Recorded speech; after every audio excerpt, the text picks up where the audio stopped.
आज जन्माष्टमी है। हिंदू पंचांग के अनुसार आज कृष्ण जन्माष्टमी है। इस पावन पर्व पर जन्माष्टमी की कथा पढ़ने या सुनने की मान्यता है। जानिए इस पर्व से जुड़ी पौराणिक कथा। श्री कृष्ण का जन्म मथुरा में हुआ था। आज जन्माष्टमी है। आज कृष्ण भक्त अपने आराध्य के जन्मदिन को उत्सव की तरह मनाते हैं और व्रत भी रखते हैं। शुभ मुहूर्त पर विधि विधान से पूजा करने की मान्यता है। धर्म विशेषज्ञों के अनुसार पूजा के दौरान जन्माष्टमी की कथा करने और आरती का पाठ करने से लाभ मिलता है। जानिए कृष्ण जन्माष्टमी की पौराणिक कथा। कृष्ण जन्माष्टमी कथा। हिंदू धर्म की मान्यता के अनुसार श्री कृष्ण का जन्म मथुरा में हुआ था। बताया जाता है कि उनका जन्म कंस का वध करने के लिए हुआ था। आपको बता दें कि पौराणिक कथाओं में उनके जन्म का जिक्र करते हुए बताया गया है कि द्वापर युग में कंस ने अपने पिता उग्रसेन की राजा की राजगद्दी छीनकर उन्हें सिंहासन से उतार दिया था और जेल में बंद कर दिया था। इसके बाद कंस ने घमंड में खुद को मथुरा का राजा घोषित किया था। कंस की एक बहन भी थी जिसका नाम देवकी था। देवकी की शादी विधि विधान के साथ वासुदेव से की गई थी और कंस ने धूमधाम से देवकी का विवाह कराया। लेकिन कथा अनुसार जब कंस देवकी को विदा कर रहा था तब आकाशवाणी हुई कि देवकी का 8वां पुत्र कंस का वध करेगा।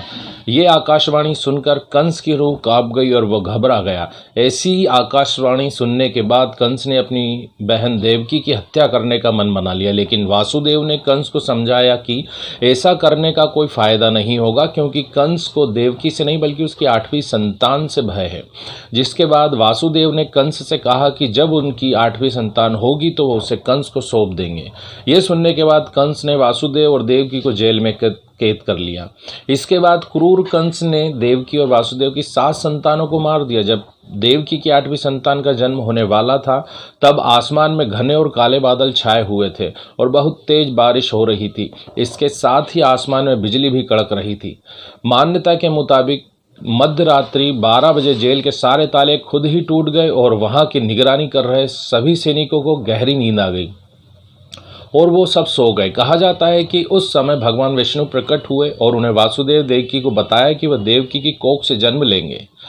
इसके बाद उन्होंने कहा कि वह उन्हें यानी उनके अवतार को गोकुल में नंद बाबा के पास छोड़ आए और उनके घर जन्मी कन्या को मथुरा लाकर कंस को सौंप दें।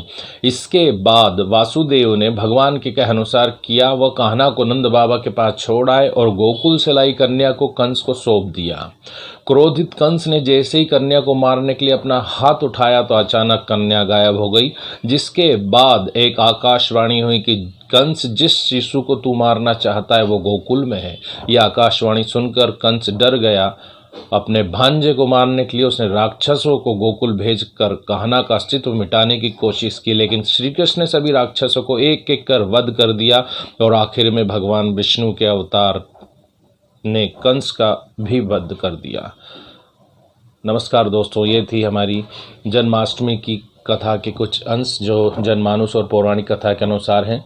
आप सभी को जन्माष्टमी की बहुत बहुत शुभकामनाएं। जय श्री कृष्ण।